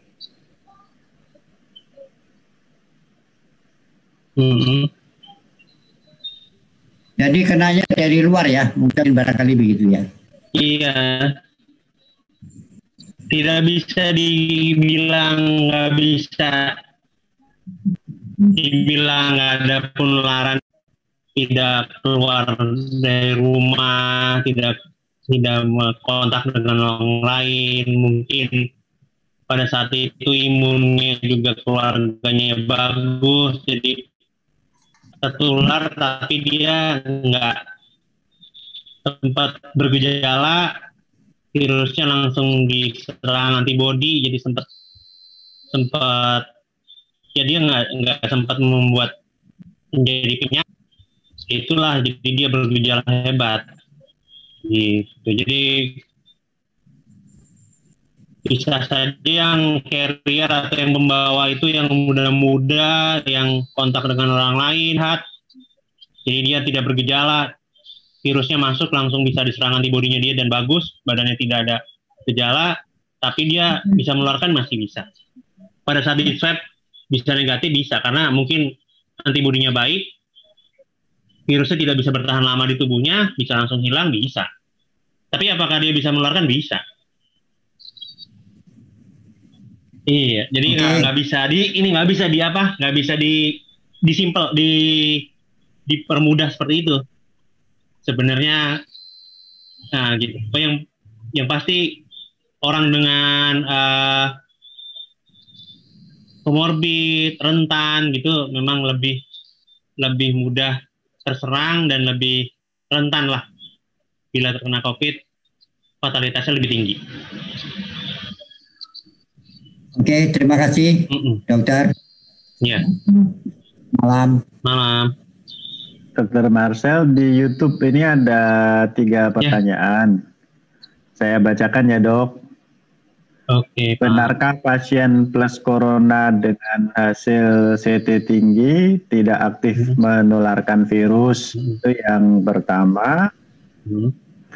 Yang kedua, kenapa yang sudah pernah positif COVID tidak bisa divaksin? Yang ketiga, tensi saya 140/90, apakah bisa divaksin? Yes. Kalau untuk yang pertama tadi, untuk CT35, CT tinggi, apakah tidak bisa menularkan? Menularkan itu kita melihatnya adalah virus itu hidup apa mati sebenarnya. PCR swab tidak bisa membedakan virus itu hidup atau mati. Jadi CT value sebelum dia dikarantina 14 hari, dia tidak bisa dianggap tidak menularkan. Jadi yang paling penting adalah sekarang CT value tidak bisa melihat dia hidup atau mati, bahwa yang kita bisa lakukan adalah pada saat kita dianggap positif, kita harus karantina mandiri selama 14 hari, di mana setelah 14 hari itu virus-virus itu sudah dianggap kalah dengan antibodi kita dan sudah bisa dianggap tidak aktif. Jadi CT value tidak bisa digunakan sebagai media bahwa ini virusnya tidak hidup. Jadi itu hanya lihat fragmen dari segmen dari virus, segmen dari DNA-nya virus. Jadi tidak bisa. Kemudian apakah sudah pernah positif dan tidak boleh divaksin? Benar. Jadi pada pasien-pasien penyintas atau survivor COVID itu tidak boleh divaksin lagi. Jadi memang dianggapnya sudah mempunyai antibodi, dan untuk melihat itu tidak perlu divaksin lagi karena penelitiannya adalah sudah mempunyai antibodi paling tidak bertahan 3-1 tahun. Kemudian dengan adanya hipertensi, apakah tidak boleh divaksin? Sampai saat ini penelitiannya adalah masih menunggu yang dari Bandung. Kontraindikasi absolut tidak, kontraindikasi relatif iya, karena pada saat ini penelitian terhadap pasien-pasien dengan hipertensi yang divaksin belum ada, belum ada hasilnya. Apabila hasilnya dianggap aman, boleh. Jadi tinggal nunggu hasil penelitian di Bandung yang di Unpad. Kalau mereka menganggap pasien-pasien dengan hipertensi dilakukan vaksin, tidak ada kejadian pasca imunisasi yang fatal atau parah, boleh divaksin. Apabila ada kejadian fatal dan parah, tidak boleh divaksin. Jadi tinggal nunggu hasil penelitian di Bandung aja kalau untuk yang dengan hipertensi. Jadi bukan kontraindikasi sebenarnya. Jadi saat ini masih belum dianggap sebagai kontraindikasi. Oke, terima kasih Dr. Marcel. Ini sudah jam 8.15, sudah 30 menit lebih panjang. Mungkin satu pertanyaan, komentar kalau masih ada yang ingin memberikan. Boleh bertanya Pak Bagio? Oh, monggo, Pak Niko. Oke, terima kasih Pak Bagio. Dr. Marcel mau bertanya, dokter. Saya ada case di kantor, Dok, mengenai laju cepatnya penyembuhan. Kebetulan di kantor saya itu ada 2 orang terkena 3 minggu lalu, Dok. Sama-sama CT-nya itu di bawah 20 ketika di PCR awal. Lalu ketika di PCR pekan lalu, itu CT-nya satu sudah negatif, tapi satu masih di bawah 30, Dok. Nah, yang pertanyaan saya, keduanya adalah OTG padahal. Nah, apakah memang ada perbedaan setiap orang untuk laju penyembuhannya itu memang berbeda? Lalu kira-kira faktor apa yang bisa memboost ya supaya bisa lebih cepat sembuh? Itu sih, Dok. Terima kasih, Dokter Pak Bagio. Iya. Baik, untuk perbedaan CT itu memang sudah menjadi makanan sehari-hari, bahwa memang ada beberapa pasien yang cepat menjadi negatif dan ada beberapa pasien yang lambat menjadi negatif. Nah, itu tergantung dari berbagai faktor, dari kebersihannya dia, dari kontaknya dia dengan orang-orang sekitar, mungkin ya tidak disiplin atau gimana sih, tidak tahu. Kemudian dari dalam tubuhnya dia juga sendiri, yaitu dari antibodinya, dari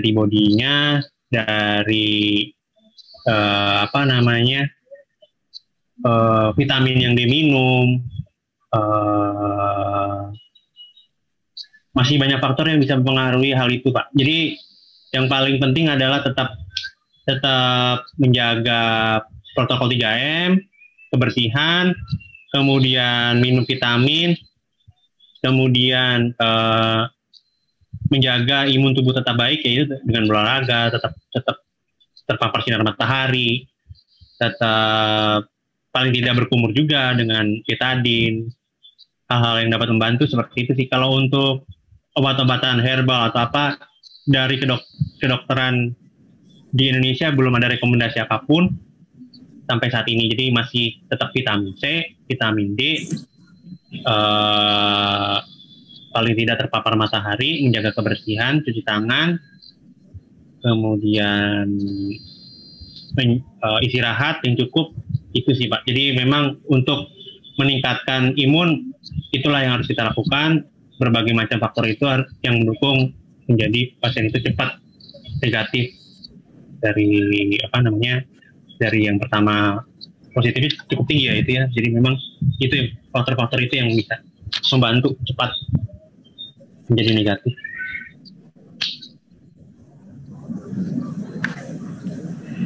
Tanya ya. Ya. Oke. Malam, Dok, saya Retno.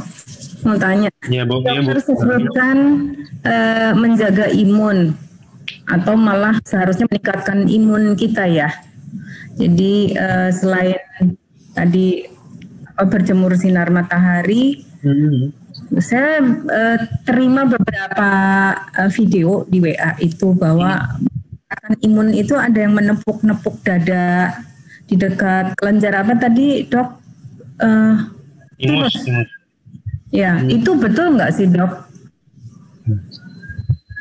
Enggak sih, Bu, enggak betul. Enggak betul. Oke. Baik, terima kasih, Dok. Iya. Oke, makasih. Satu lagi, Dok. Satu lagi, Pak. Ini yang terakhir satu ya. lagi, Dok. Wah, menutup nih. Iya. Ini, Dok, sebetulnya karena paparan matahari. Itu artinya kulit kita langsung kena matahari atau boleh karena kita keluar rumah tetap pakai lengan panjang, pakai topi dan sebagainya. Nah, ini mana yang betul? Apakah harus lepas baju biar kena matahari langsung? Terima kasih, Dok. Ya, jadi memang maksudnya terkena paparan matahari itu kulit. Jadi di bawah kulit itu, ada prekursor vitamin D yang akan berubah dari vitamin D1 menjadi yang aktif. Nah, itu di bawah kulit, Pak. Jadi memang harus kulit yang kena terpapar sinar matahari. Iya, jelas. Mungkin kalau bisa cepat baju gitu. Ya. Sambil olahraga.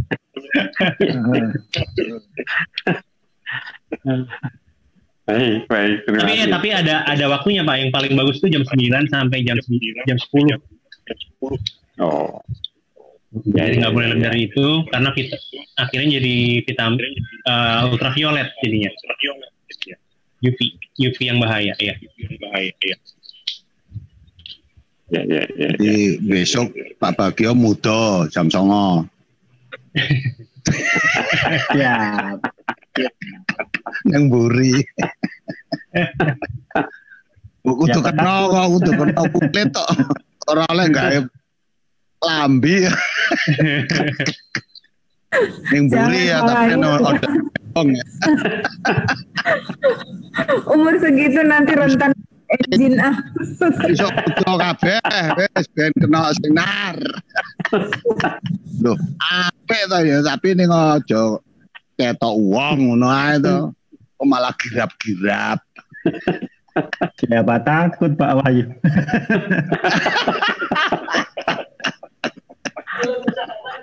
Ayo.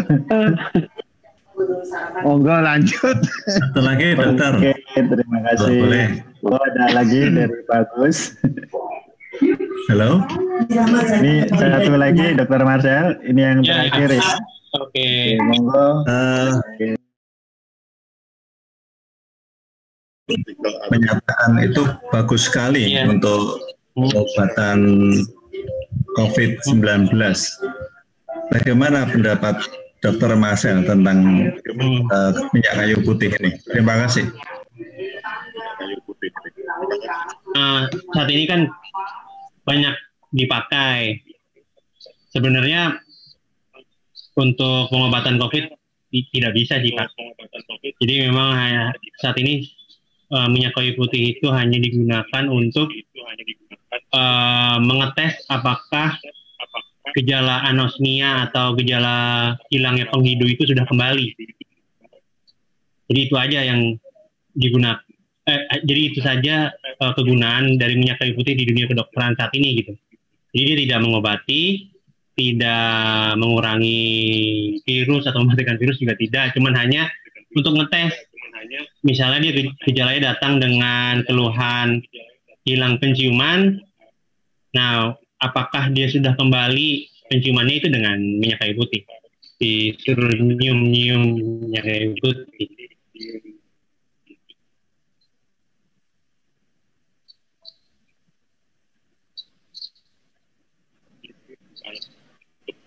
Oke, Pak Agus. Pak Wahyu sudah. Maksudnya minyak kayu putih ditaruh di pipi terus dicium begitu ya. Ya ora. Nyium wong wedok sing ayu ngono waras.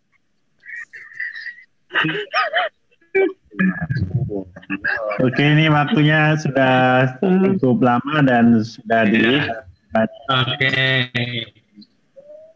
Kita tutup untuk malam ini. Untuk sesi berikutnya kita bisa lanjutkan. Kalau masih ada pesan-pesan terakhir, Dr. Marcel.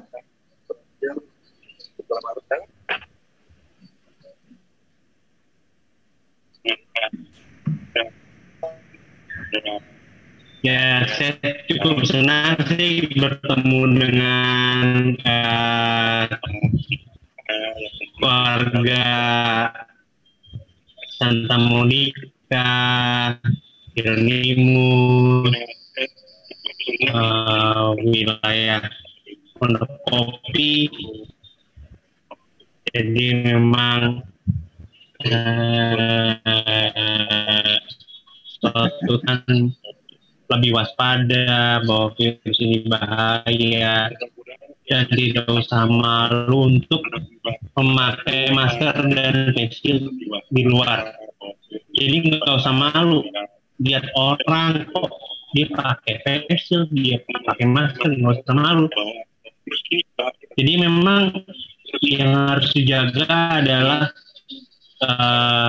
awareness kita bahwa virus ini bahaya, berat, dan hanya dirawat di dalam tanda kutip di rumah gitu, karena tidak mendapatkan rumah sakit, dan itu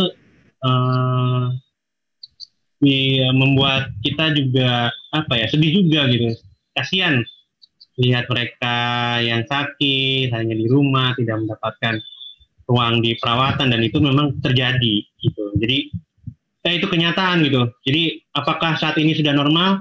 Belum. Apakah saat ini masih bahaya? Itu yang saya bisa bilang. Jadi memang harus tetap menjaga protokol 3M, tidak usah malu pakai face shield dan tidak usah malu pakai masker.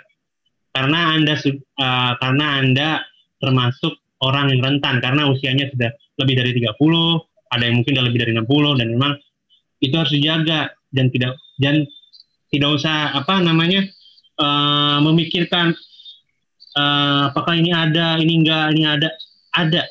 Virus COVID-19 itu ada dan berbahaya. Nah, itu aja sih. Semoga hari ini menjadi bekal lah untuk kemudian sampai kita benar-benar aman, sampai 70%, 80% masyarakat Indonesia itu divaksin. Yang dimana setelah itu sudah mulai timbul namanya kekebalan populasi, jadi herd immunity. Pada saat itu kemungkinan COVID-19 sudah menjadi tinggal kenangan bagi kita semua. Ya, terima kasih. Amin. Amin lah. Terima kasih Dr. Marcel, terima kasih Bapak Ibu semua, terima kasih atas sharing, diskusi, tanya jawabnya.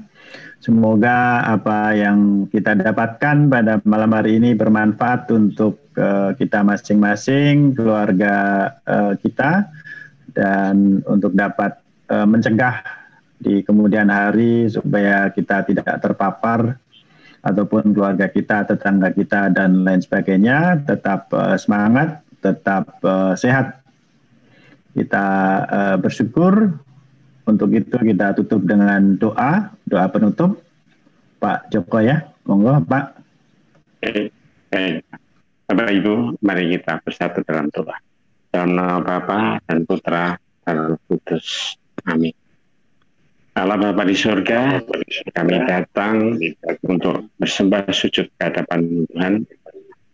Kami bersyukur dan terima kasih atas segala berkat yang kami terima hingga saat ini, terutama berkat kasih-Mu yang luar biasa hingga berkenan menyatukan kami hadir di sini meskipun masih secara virtual.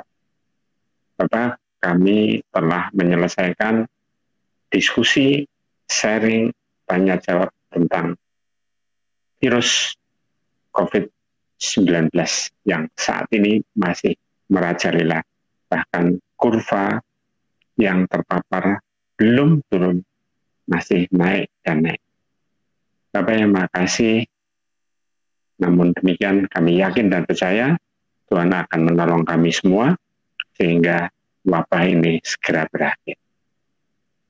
Kalau sebentar kami akan istirahat, tidur, dan Tuhan memberikan waktu istirahat kami dengan baik, dengan tidur yang baik, yang berkualitas, sehingga besok pagi boleh bangun dan berkarya memuliakan nama.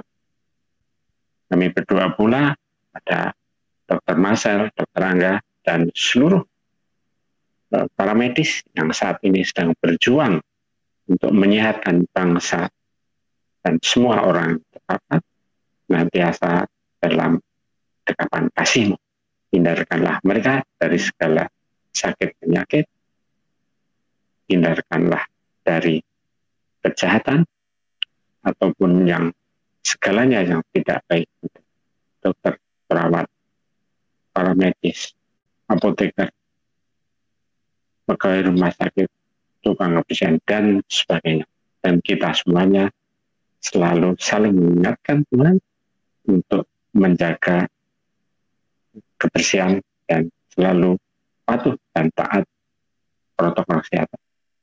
Bapak yang makasih, doa yang tidak sempurna ini kami haturkan hanya dalam nama dan kami Yesus. Kemuliaan kepada Bapa, Putra, dan Roh Kudus, pada permulaan, sekarang, dan selalu panjang. Demi nama Bapa dan Putra dan Roh Kudus. Amin. Terima kasih Pak Bagio. Terima kasih. Terima kasih Pak Joko, terima kasih Bapak Ibu semuanya. Kita tutup pertemuan kita malam ini. Kita semoga dapat berjumpa kembali di sesi berikutnya di topik yang serupa dengan yang kita bicarakan malam hari ini. Terima kasih, selamat istirahat. Terima kasih. Terima kasih semuanya. Salam untuk semuanya. Terima kasih semuanya. Salam sehat. Salam sehat. Masa kita